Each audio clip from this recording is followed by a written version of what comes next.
also. And all of those things together is what propelled me to create Global Life, because I started doing interviews with other athletes just to kind of see, like, is it just me? Yeah, I think it was my last year in Italy, because I was playing for the national team, and I had wasn't done with that officially. I got a job working on a call center as an interpreter. So I was doing medical and financial interpretation from English to Italian and vice versa. Yeah, so interestingly enough, when I first started Global Life, it was a completely different idea. Uh,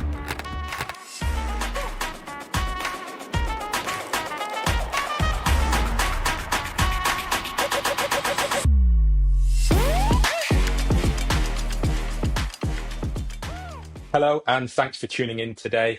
This week's episode is brought to you in conjunction with Upskilled and their mini MBA. If you want to get the skills and knowledge to help move you forward without all of the big expense, then this mini MBA with Upskilled is the right way to go. Follow the link in the show notes and you can get $500 off. Abby, great to have you join me on the Career Clarity show today. Thanks very much. Thank you for having me. Wonderful. Again, I always start with how much I'm looking forward to the conversation. And I think with you, what makes it quite interesting is one, the diversity of your background, but then also how you're going about what it is that you're doing today. And I just think those things are just going to make such a fascinating conversation for me and for those listening and watching as well. Well, I certainly hope so. It's all good. It's all good. Well, look, I thought that the chat we were having before was to me was just quite interesting. But before we do step into that, for those who don't know you, please just give us the quick introduction as to who you are and what you're up to nowadays. Yeah, sure. So my name is Abiola Wabara. I go by Abby. Originally from Italy by way of Nigeria. Came to the US to go to college as a basketball player. So I had a scholarship to go to Baylor University. Won a championship there, then played professionally for 10 years. And once I retired, took me some time, but I figured it out. I got a job as a technology consultant, and I also started Global Life, which is a company that I'm hoping will help other athletes transition to life after sports in a seamless and supportive manner. Wonderful. That was a really cool and succinct intro. I quite like that. So look, I want to just understand a bit about what Global Life is, Yeah. and what you're aiming to achieve through it. Yeah, so absolutely. So sorry about that. My dog is on guard mode. So Global At least Life we know you're started safe. It's good. Go yeah, for it. that's always right. It started off as a part of my experience, right? So the last year that I played in the UK. While it wasn't necessarily what I was used to from a money and league aspect, the teams have a relationship with the schools. So I went there. I told the coach, "Hey, I'll play for you if you play for my masters." I did that. And once I was done, I'm just really Googling, what do you do with international business management? Because I do not know. And I spent my first year after like my professional career ended by driving Uber, selling our work, working as a personal trainer while I was applying to jobs and doing interviews just because I did not know what to do. I did not know what I like to do. And how do you find something else you love just as much as basketball? That's kind of hard to do, right? Yeah. And so that experience was really depressing. And that's probably the first time I experienced depression also. And all of those things together is what propelled me to create Global Life, because I started doing interviews with other athletes just to kind of see, like, is it just me? Am I the problem, or is this a thing? And it was literally the same story with everyone, like different scenarios, but the same story. So that's what made me want to create Global Life. Is a technology based platform where athletes will have access to resources. So like service providers that are professionals in career coaching, interview coaching, entrepreneurship, financial education, mental health. But also there's a platform where they can find jobs of companies that want to hire athletes specifically. So trying to create an ecosystem where the athletes are at the center and they have every resource that they need instead of doing it by themselves. Yeah. I love all of that. And Thank you you. know what the company, what Global Life is all about, but then I think also your path into that, what you have said, like you say, resonates with so many of us, so many former athletes, where you get to the end of the career and you fall into this, well, I guess, to this loop, this negative cycle of not knowing what to do, or indeed what kind of excites you and energizes you moving forward. But it sounds like you did so many things whilst trying to figure that out, right? You you kept very busy in that moment. I'll blame my Nigerian side for that. But yes, I did. The art specifically was something that I have done since I was a kid, and it was the only thing that could carry with me when I played overseas. I could do art anywhere. So whatever country I was in, I could either paint at home or find a studio to go and learn. And so over time, that became like a second business almost. Because initially I was just doing it for myself. I never really shared it because it was like, you guys say you like it just because you like me on the basketball court. You don't really think I'm a good artist. And then after some convincing, they were like, no, like, your art is good. You should sell it. You should do this and that. So I created an online gallery. I started doing art shows. My first solo show was actually in Italy when I was playing over there. So that was one of the things I was able to do after sports was done. That was still something I enjoyed, but I also realized I didn't want to do that full time because I wanted to keep enjoying it. And if you paint to make money, then it becomes a job, and then it's not fun anymore, at least for me. Well, I mean, it's funny because that expression, that's an expression of, like you said, what interests you, of those passions. Um, how is that different to playing basketball? Isn't that a similar expression? And yet you could work, that became a bit of a job. Yes and no, because yes, in a sense that it is, expression of self. And for me, actually, it was interesting because on a basketball court, I was a very aggressive player. Like I was a defensive player, very aggressive, but by nature, I'm not. So when I would paint, I would be able to bring myself back to my, my core, to Mhm. my center. Right, it was a way to kind of like decompress and do that. And it Yeah. was a very personal space. But I also don't believe in the life of a starving artist. Okay. And art is subjective, right? It's so many artists that can sell a banana taped on the wall for $8 million, right? I I haven't had that luck. So being able to sustain myself with the artwork was becoming too much of a hustle. Yeah. And like I said, like the starving artist lifestyle is not for me. I like things. Yes. And so I realized that I didn't want to compromise my passion for the arts to try and just start producing like consistently just to sell. And Mhm. so I knew that that wasn't going to be the path for me. But some artists are, prolific and they're able to sustain it. It was just not for me. Yeah. Right. And so it is that interesting, that sort of disconnect, not a disconnect, but the connection you have between art was a way for you to consistently, be yourself. Like I say, it was a personal space where you Yeah. could express, and it helped bring you down perhaps from that competitive, that aggressive Mhm. approach that you needed or recognized were traits you needed to have in order to be successful on the Yeah. court. Yeah. Right. And I like that you, so it meant it kind of gave you this balance all the way through as you traveled around. And well, in fact, let's get into the travel around. Let's understand a bit more about certainly your background and some of your career. We opened up at the start. You grew up in Italy. Mhm. Talk to us about that, sort of your heritage, that mix, and how sport sort of weaved its So way in for you. yeah. So like my background, my chocolatey comes from Nigeria. Both my parents are Nigerians.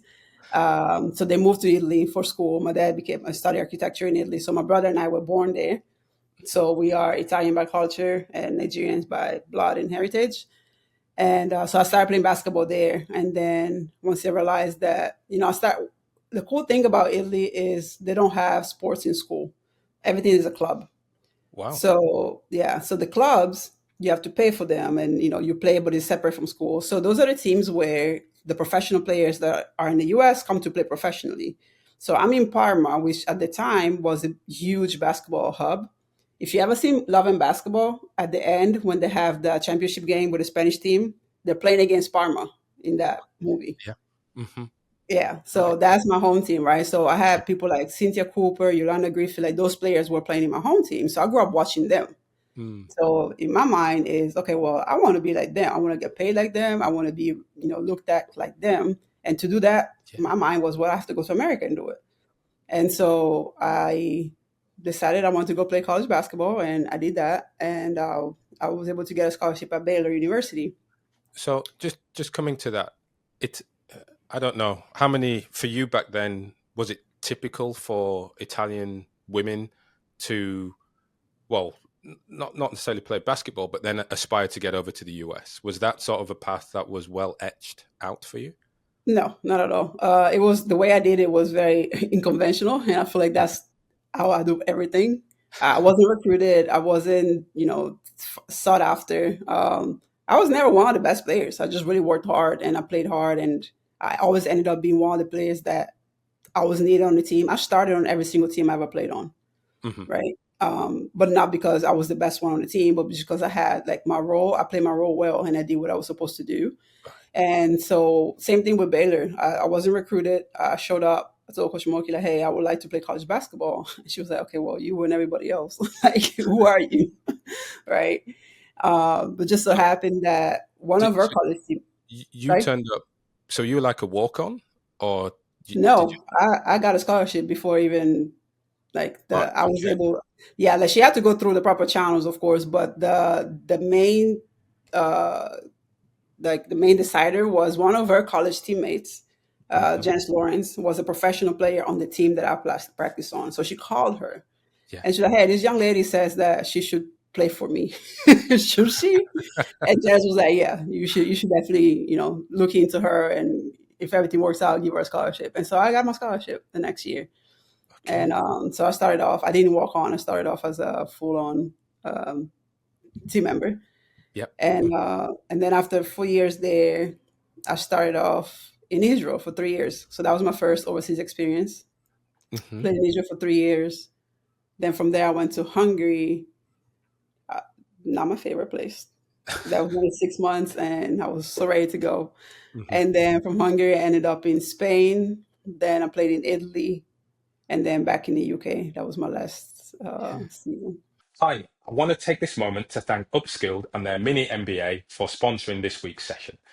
One of the great things about their mini MBA is it allows you to gain the skills and knowledge to help propel you that little bit further forward. It gets you understanding the vocabulary in the room and also gives you some of those skills to navigate the corporate career, the government career, or indeed stepping into not-for-profit. So big thanks for Upskilled and the mini MBA for sponsoring this week. And hey, check it out. Link in the show notes. You can get $500 off. Wow.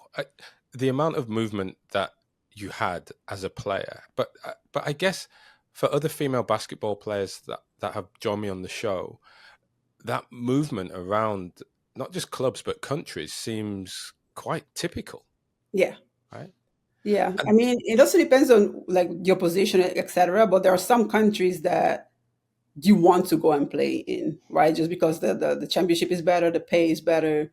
So like Turkey, Russia, Italy, Spain, those are countries that you want to go. So sometimes you start on a country that might have a lower level league, but once you Mhm. prove yourself, then you start hopping around to the better countries. Yeah. So for you, what did you want out of basketball? What did you see as the target?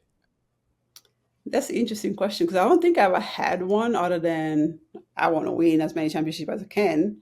Um, but over time, I think one decider was for me once I graduated college, my home team from back home, Parma, wanted me to come back and play.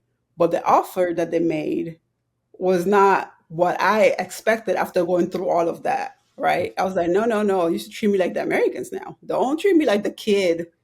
And it was like, oh, so you changed? Like, no, I have an agent. Go talk to him. Like, so that was my first like, okay, so now I know my value. So to Mm. me, it was more so figuring out how I can make sure I kept growing as far as like my paycheck go up every year, going to a better team every year. And while overseas, I didn't actually win a championship. I finished second, I think, in three different leagues. I always played on a team that was better than the team the year before, except Mhm. for my last year when that was by choice and by design when I went to the UK. But I always played on a team that ended up being a better position For the Hmm. most part. That was not always the case, but I would say 80% of the time I was able to always go on the team that was better than the year before.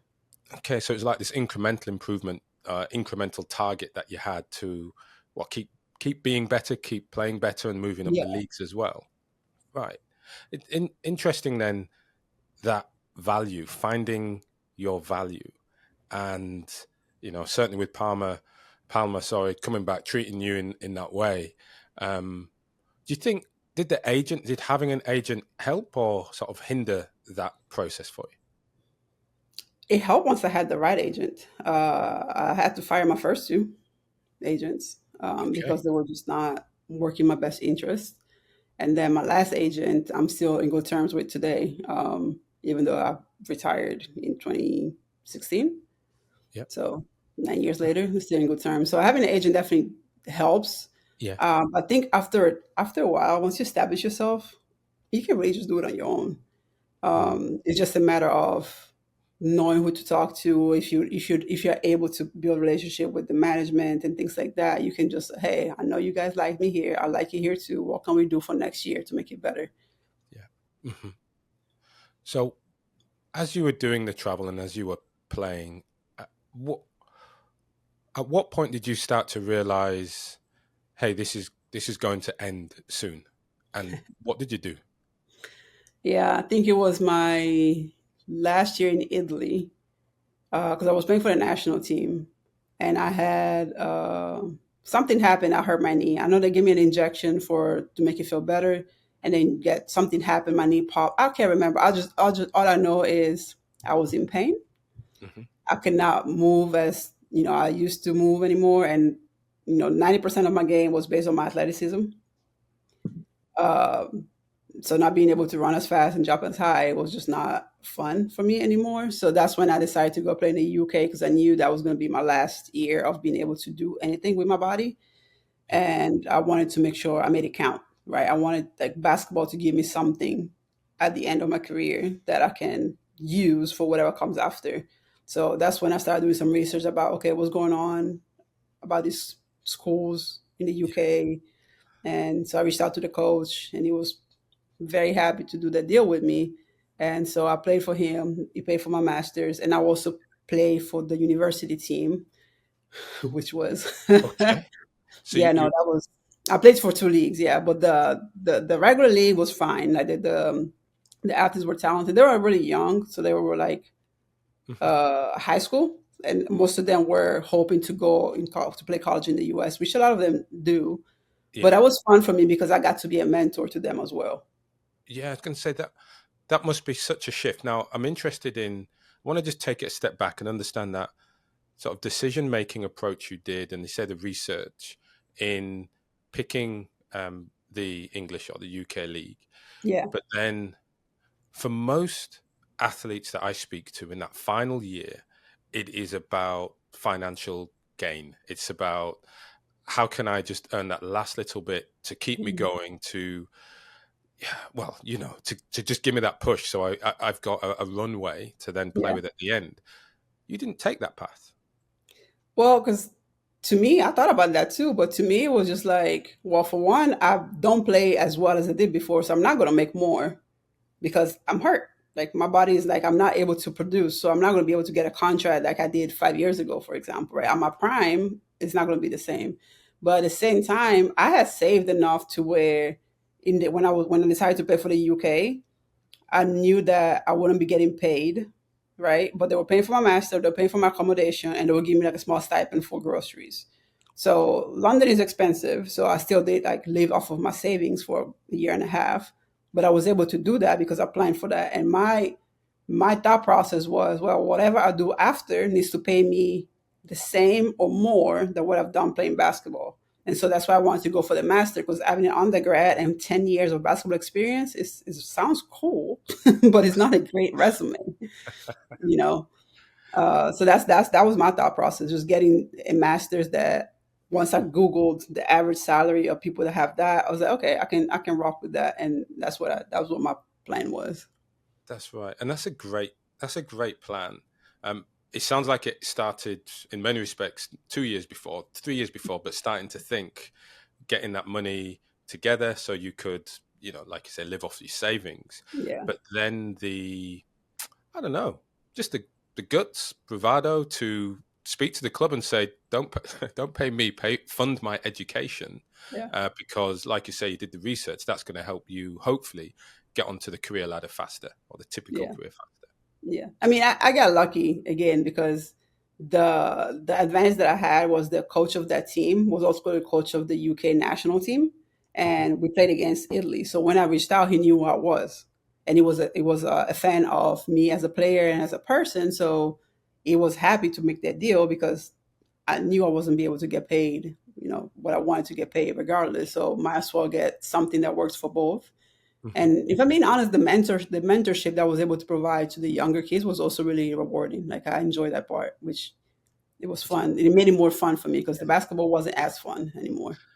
You're saying you've just hit on a wonderful part there about that shift in role that we go through, and we often talk about that career transition, but within our athletic career, we Yeah. often go from that rookie, and if we're lucky enough, we are privileged enough, we go from that rookie, and sometimes we get to mentor towards the end of our Hmm. careers, and Yeah. it sounds like that was something that was meaningful for you as well. Yeah, for the club kids, yes. Now, if Hmm. I'm being honest, with the university, I think I had a chip on my shoulder because the level of basketball there was very, very, very low. It was beyond junior varsity, if Mm. even. Interesting. So at the Yeah. first, yeah, it was bad. So the first practice, the coach is teaching them how to do layups, and so I went to the coach and said, "Listen, I'm here to play, but I will not learn how to make a layup. I can help you coach them." But that was Yeah. where my ego came in. I was like, all right, listen, okay, everything, but what I will not be doing is do what I did 15 years ago. Like I'm not doing that, Yeah. right? And so it was more so like I'll help you coach them, like I'll help you however you need me to help, but I'm not doing that. So that's where I say my ego came in. But when it came to the young ladies on Barking Abbey, that was the team.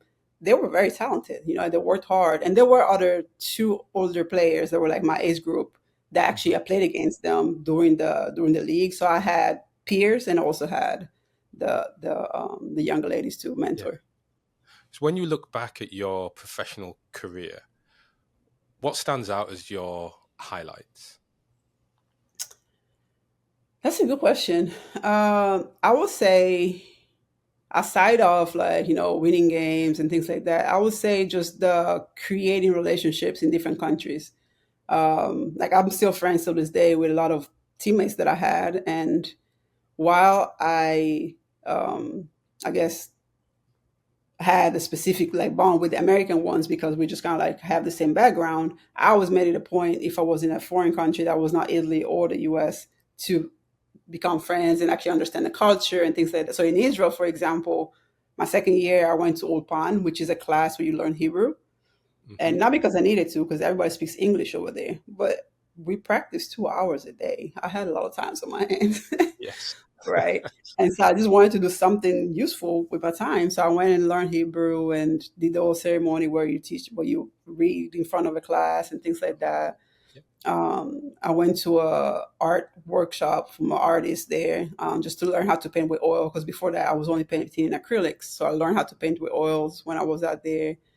So to me, those are some of the highlights, just because they added value to me as a human being. I feel like, and basketball was just the vehicle that got me there. Yeah. I- So fascinating. Those highlights, the highlight moments for you are the people, the experience, that Yeah.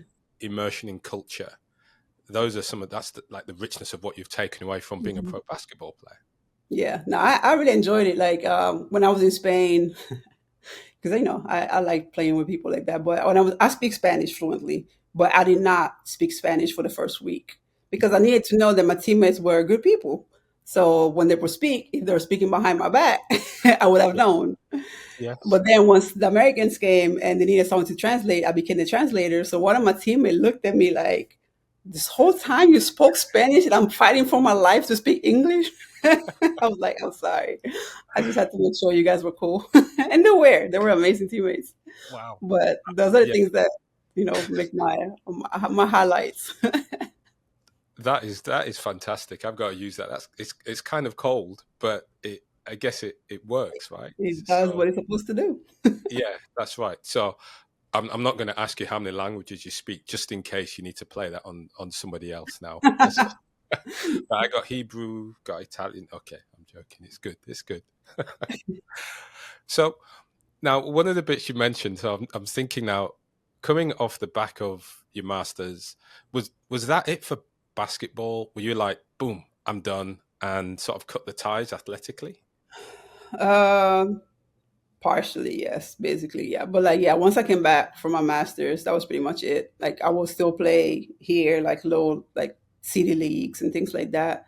Hmm. But yeah, I was done. Like, I just physically could not. Like like I had 4 surgeries on my right knee, Yeah, and so I did not want a fifth, and I know I needed it if I even wanted to have a chance at doing more. And I was 33 when I retired, so I felt like I ran my I ran my runway pretty much close yeah. to the end. I Super. probably could have had a couple of extra years if I really wanted to push, but I also wanted to be able to walk in the future. Yes, yeah. And even that hits ego at times, doesn't it? Oh yeah, I can still play. I can. I've still yeah. got. That was hard. That was definitely hard, and I think what helped me fight that ego was still ego because I did receive a couple of calls from coaches in Italy, but they wanted me to go play in second division. I was like, no, I'm not doing that. Like I refuse to do Hmm. that, and that was just an ego thing. I probably could have, but I Hmm. just didn't want to. Yeah. So the ego, I guess, fought the other ego, and the other ego won.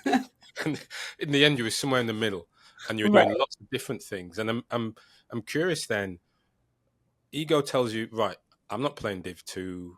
I've got to do something else.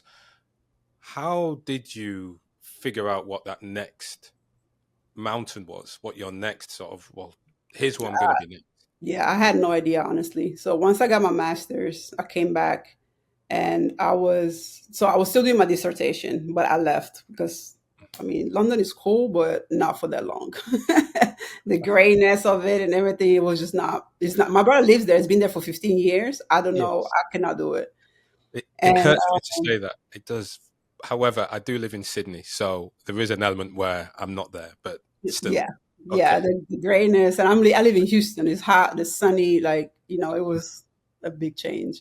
And Yeah. so when I came back, I was still writing my dissertation. So what I did was because I wasn't done with that officially, I got a job working on a call center as an interpreter. So I was doing medical and financial interpretation from English to Italian and vice versa. And it was from 3 a.m. to 11 a.m.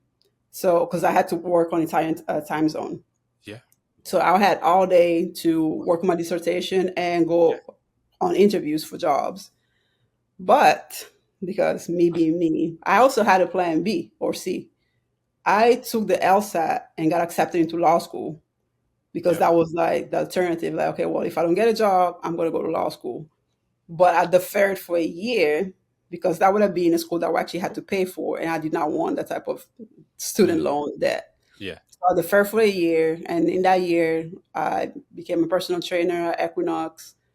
I was doing the interpretation stuff, and I was driving Uber. Okay. So I was doing all of these things. Did did you get a sense of burnout from doing that? I was getting panic attacks and did not know that was a panic attack. One of my friends told me because I was like, Nick, my heart just goes really, really fast. I don't know what's going on. I was like, Abby, you don't sleep. You are having a panic attack. And I was like, oh, yeah, I didn't know until somebody told me that's what it was. But I kept getting this like anxiety feeling and I couldn't pinpoint what it was. So, Yeah. yes, burnout definitely kicked in. And which in itself, you're pushing yourself, like you said, this complete lack of sleep. Because even I'm trying to work out 3 till 11, and then you're doing personal training, and you're having to drive an Uber and sleep. Hopefully while not doing any of those things. It's like, Right. how do you put them together? So I kind of want to understand why you felt you needed to be doing all of those things at that time. Well, because I spent most of my savings in the year and a half in London. So I didn't have anyone that could sustain me. I'm in charge of me. So I had to figure out a way to make money while I found what I want to make more money with in a more consistent way. And I also had like certain standards that I was not willing to go below of. So I was willing to hustle for a short amount of time so that the long term would be something I'll be proud of doing, right? Because I could have done the call center like forever, but that is not my lifestyle. It's like, and I don't have anything against specific jobs. I just know what I want for myself. Mm. And so once my dissertation was done, I quit that job. And they try to keep me. It's like, ma'am, I did not go to school to do this, like to talk on the phone and be a robot. Like, because that's Mhm. literally what it is. You just you hearing and repeating the other language. And so once I was rid of that, I was still doing personal training, which I enjoyed.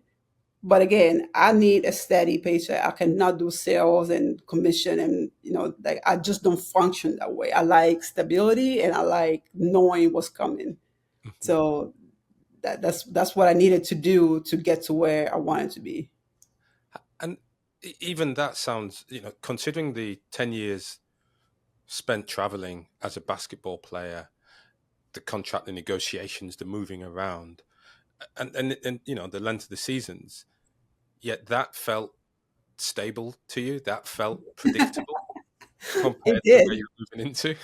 It actually did, because it's the first couple of months is the unknown on every team, right? You gotta like get to know your teammates, you gotta learn to know the team, you get to learn the cities. After you do that, that's your family for the year, so it's stable. That's your people, that's your friends, that's your coworkers. I mean, not all of them becomes your friend, but like most of them usually do. Yeah, Those are your coworkers. So to me, that's like, okay, now I know what I'm going to do for the next 12 months. Cool. yeah, I know how much is going to come in my pockets. Great. I know when I'm going on vacation. I know when season is off. I know everything because I have a schedule, yeah, yeah. Hmm. right? And now I'm just out here like ping ponging, trying to figure out what to do with no structure, no schedule, no nothing, and that does not work. That did not work for me at all. No. So what came next for you? What came next to give you this shining light on here's where, well, not here's where I'm supposed to be, but here's how I'm finding the stability to help me get to where I want to be.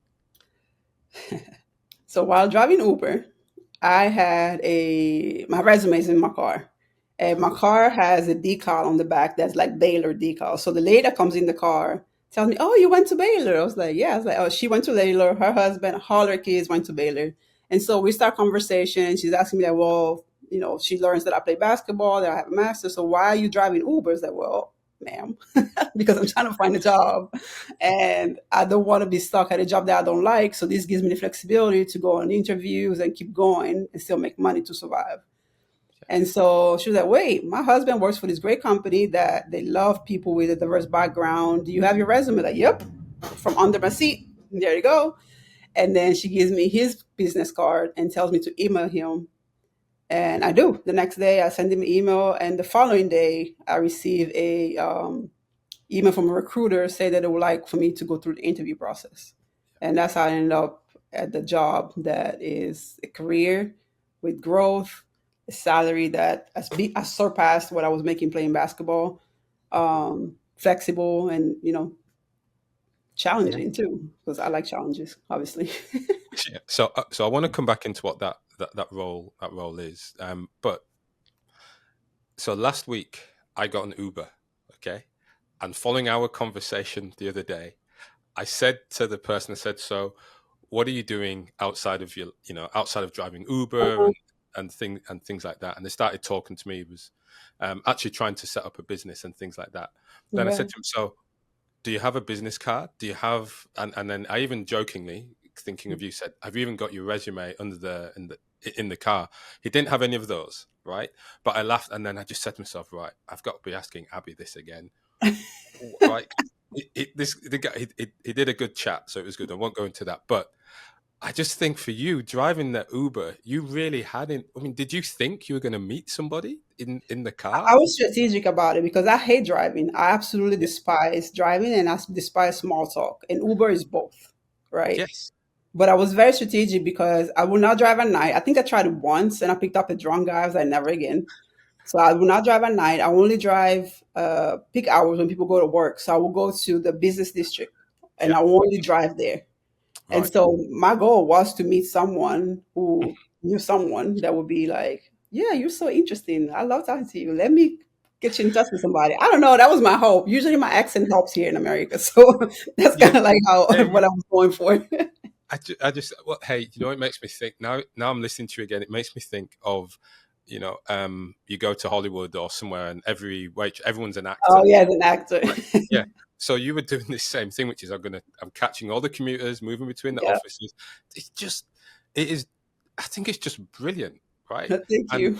you know, you spoke about um, luck before in your coach in the UK was England coach, played against you and found you, and you know, and here you know talk about this. You know, as luck would have it, someone came in, but you were set up for that. You were ready. That was your strategy. Yeah, I mean, yeah, like I said, like I've everything I've gotten, I had to do something to put me in a position to be in front of someone I could say yes. They could have very well said no, Yeah, but I had to play the same like with Coach Morkey, with you know yeah. Coach Clark, Abby, Barking Abbey, like, all of them. So, well, actually, let me ask. So, through your career, a playing career, what support did you get in terms of thinking beyond the game, in terms of supporting you in that way? Because it feels like you've had to do so much yourself. I did. I did. I mean, like my parents, they will tell you what they want you to do, but that doesn't translate as support. It was like, well, you didn't Yeah. go to medical school, so that's what I was supposed to do. I was like, well, yeah, I'm aware I didn't go to medical school because I'm playing basketball. Like, Mhm. let's point out the Yes. obvious. So it was more so like telling me what I didn't do versus, okay, how do I do what's next? But also at the same time, I have to think about the fact that they're not here, right? They do not function in American mindset or Mm, culture. So mm, even if they wanted to give me advice, they wouldn't know where to start, right? They're Nigerians, they live in Nigeria, they don't know how things work here in the US. So I had one of my best friends. Unfortunately, she passed a few years ago about cancer. But like Shamika, we would be spending. We got used to spending summer times doing nothing, right? Because we were both still playing, so we'll be by the pool and whatever. But we talked about plans, like what we want to do, what business we want to start, and things like that. So she was a big person like, in terms of being able to like bounce ideas against and figuring out what to do next. She actually put me in touch with the person that ended up becoming my career coach when I was trying to figure out what to do after my master's.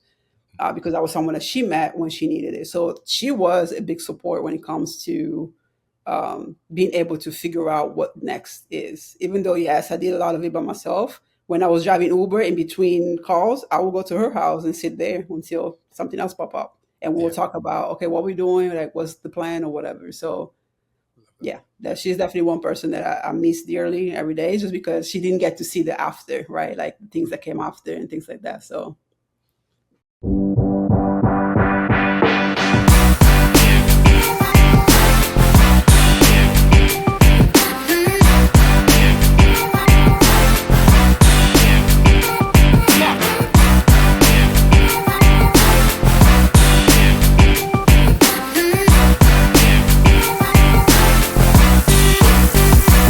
Yeah. yeah, Yeah. Well, thank you. Thanks for sharing that as well. And look, it yeah, is, you know, it's someone who joined you on those journeys and, you know, and like you say there, just gives you little nods of advice and guidance hmm, and those yeah, small introductions. So coming back to the Uber journey, coming through then this recruitment process, what is, you know, what is that job or what is that job and how do you think, and what do you think it was that made you good for the role? yeah. So today I'm a manager and product manager at Accenture. It's a technology firm, a global technology firm, pretty big. If you know anything about consulting, you probably heard about a company. I didn't know. I had to Google it the day before at the time. Love that. Right.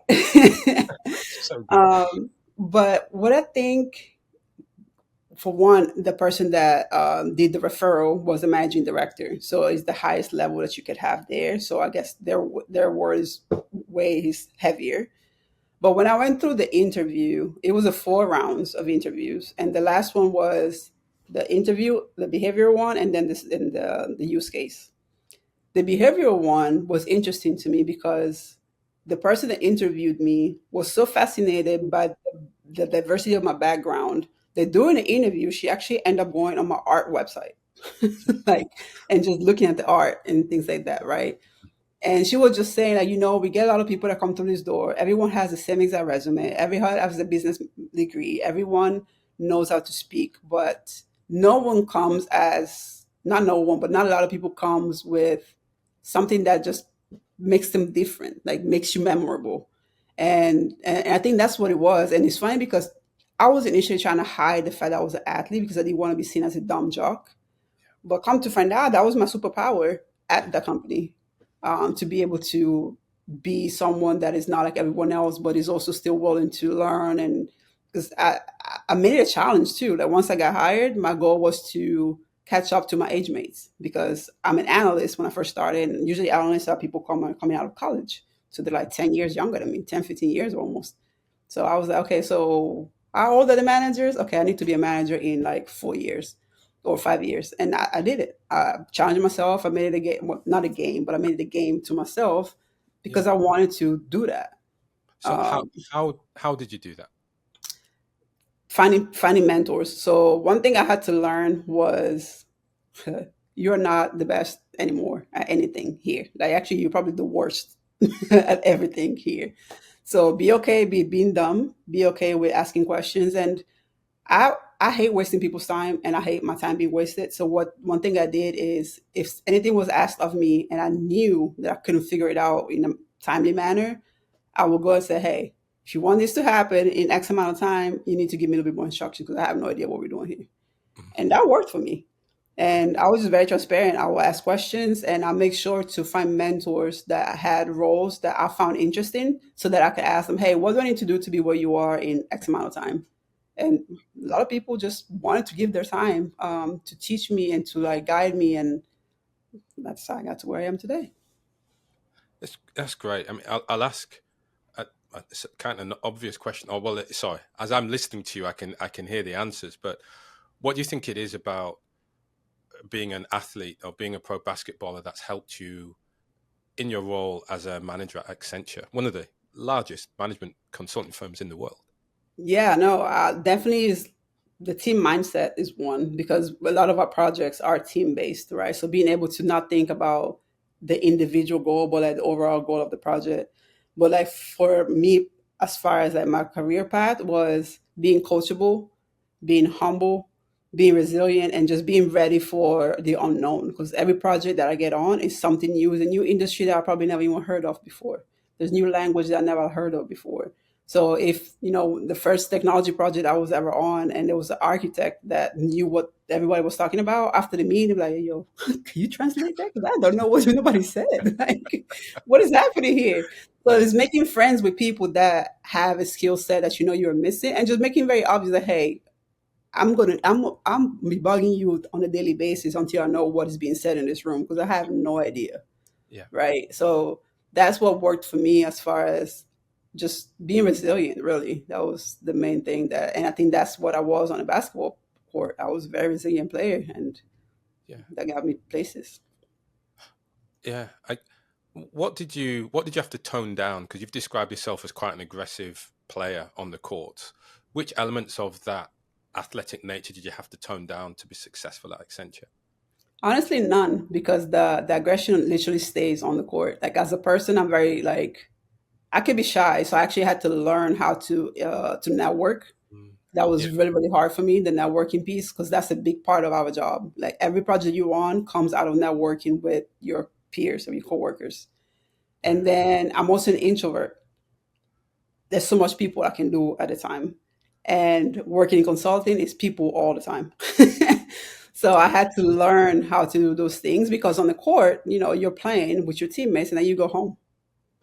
If you want to hang out with them, you choose the people you want to hang out with. But I'm not forced to be with everyone.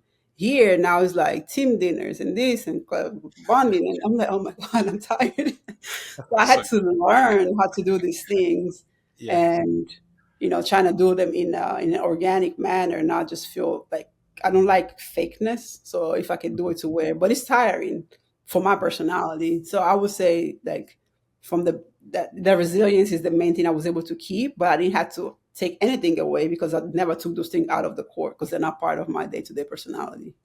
Yeah. In fact, you brought some of that aggression to the court to the in order court. to Yeah, be successful rather yeah, than have it naturally. yeah. So, what's been the turning point, or what was the turning point for you on this journey to build, global life? What was the turning point for you to start to focus on that career transition and sort of well-being? Yeah, so interestingly enough, when I first started Global Life, it was a completely different idea. When I first started was after, playing. I wanted to create. I don't know if you're familiar with that Yelp. It's Yes. it, yeah, Yep. okay. Go and describe it though. Yep. Yeah, so it's like a tool where people go to find out if a restaurant or any business is good, right? So I wanted to create a Yelp of basketball. So basically, a platform for the athletes to be able to know before they sign a contract if the team is, the coach is good, the city is fun and safe, they pay on time, and all those things that you would like to know about a team before you actually sign. But then I realized that once I was done playing, I couldn't care less. Like I just did not care anymore because I did not want to be involved. I didn't want to be around basketball at Mm, all once I was done. And so a few years later, I was really thinking about I still want to do something that will actually help athletes. And once I got the job at Accenture, and I went through all of those steps to get there. I was like, yeah. you know what we need? We need help to Mm, figure it out. Everyone's going to have to quit at some point. So I don't care what you do in your career. That's on you, your agent, whatever. Everyone's going to have to come to the end of it. How can I help make this transition seamless and supported instead of mhm. all the crap that I went through? Like, you know. So that's how it came to be. And initially, it was more of a consulting type of business plan. But again, my thought was like, okay, well, there's only one of me, and I can only help one person at a time that way. That's not sustainable. So what can I do? And that's when I came up with the app and just having like a SaaS platform that Mhm. is scalable. Anybody can help themselves. So it's like self-serve, but there's element of technology and AI, but it's also a big element of human-centered support because that's important to me, still being able to talk to a human being. So Yeah. that was like the transition of how Global Life came to become what it is today. Yeah. And look, it's a great mission. That's why we're talking here on Second Wind, Thank because you. it is all about um, helping individuals find, as I say, that second wind in life, but Yeah. also finding the tools, the networks to help them, well, actually to figure it out and then get Hmm. going, right? Yeah. Yeah. And so how are you? Well, how are you finding life as well? I guess this entrepreneur as well. Whew. We're back to not sleeping. That's for sure. It's not as bad now, but when the app was getting built, I have a team in India, right? And I still have my full time job at Accenture, so I will have to work with a team before, which is between 6 and 7 a.m. That's when I will have meetings with them, and then at 11 p.m. because I will challenge out to them at the start of their day, and then at the end of their day to get their feedback and updates, etc. And so we did that 2 or 3 times a week for almost 4 months because that was when the app was getting built and needed to give feedback, et cetera, et cetera. But I will say one thing that has changed my trajectory completely was finding team members because I was doing this by myself up until December, January, probably January. And then I finally found a co founder that she joined. And then shortly after that, now we have a chief marketing officer, a chief experience officer, and an advisory board. Mhm. And every time we add a team member, I can definitely see better things happening, Yeah. getting in front of people like faster. And it's also been a learning experience for me, right? Because now I have these people that trust the vision, knowing that there's no money to be made yet, right? But Mm. they trust the vision. And to me is being just such a vote of confidence, but also a vote of belief in what I'm doing from people that could be anywhere else and make money, right? But they're choosing to actually be here and help bring global life to life. So that's been an amazing experience. Yeah, absolutely, absolutely brilliant. And well, look, when you think then about where you want to go next as a person, can you describe that for me? What's the next goals for you? What's that aspiration? Yeah. I mean, the immediate goal is definitely I want to see global life being what I envision it to be, right? Like the epicenter of athlete transition, right? Like an athlete can come here, they can find a job, they can find support if they want to be an entrepreneur. They can find all the steps that are missing when you're transitioning so that you don't feel so lonely. And and I would love to see like my vision is literally like partnering with companies.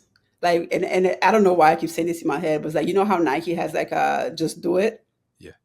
So I can see Nike Global, you did it. Like that's just what I see in my mind. That's just like the slang that comes up, and that's what I want. And yeah, Yeah. we'll see. Nike, That's good. you.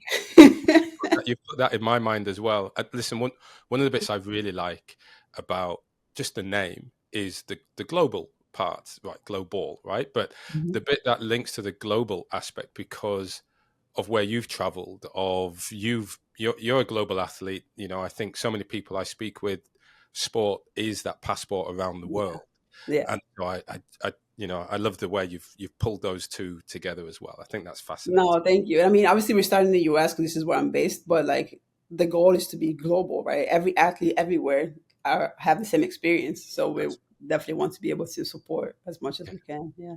And the yeah. Phoenix is the rebirth. So this is also by design. Like Okay. you start Yes. over Yeah. the Yes. Phoenix bird. Yeah. Yeah. I like that. I like that. The good imagery as well. So you're working for us Thank all. you. Thank And you. so look, when you think then of those athletes coming up who are at the point of approaching that transition into that perhaps last contract, and maybe thinking ahead, what advice or guidance would you give them? Don't wait till the last minute. Start while you're still playing to think about what else do you like outside of your sport, right? Because when you're not on the court or in the field or in the swimming pool, what else do you do? What else do you think about? Those are the things that you can do while you're still playing, while you still have that runway. Because when it's too late, you just have to go with whatever works immediately instead of being able to actually choose, Mhm. unless you are a super saver and then you can give yourself, a lot of time, but being able to actually get out when and having a plan that takes you towards something that you actually love already is makes life so much easier, because having a job that you hate is tough. It's not fun, but guess what? You got to pay the bills and you got to eat. So as an adult, those are things that you have to do. Yes. Yeah. Yeah. So, Abby, listen, I got to say thanks so much for sharing your time, bringing your perspective onto the show. I think there's so many athletes and non-athletes out there who can learn a lot from what you've shared. And listen, for those who want to follow your journey, perhaps get in touch, what's the best way to do that? Yeah, absolutely. First of all, thank you for having me. I really enjoyed the conversation. And Pleasure. Global Life, Global, and then Life is the name of the website, globallife.com. The Instagram is global underscore life. Um, the email is abiola.w at global life. So I kept it very simple. So that was the place where I can be found easily. Yeah, wonderful. Abby, once again, thanks very much for sharing today. Thank you so much for having me.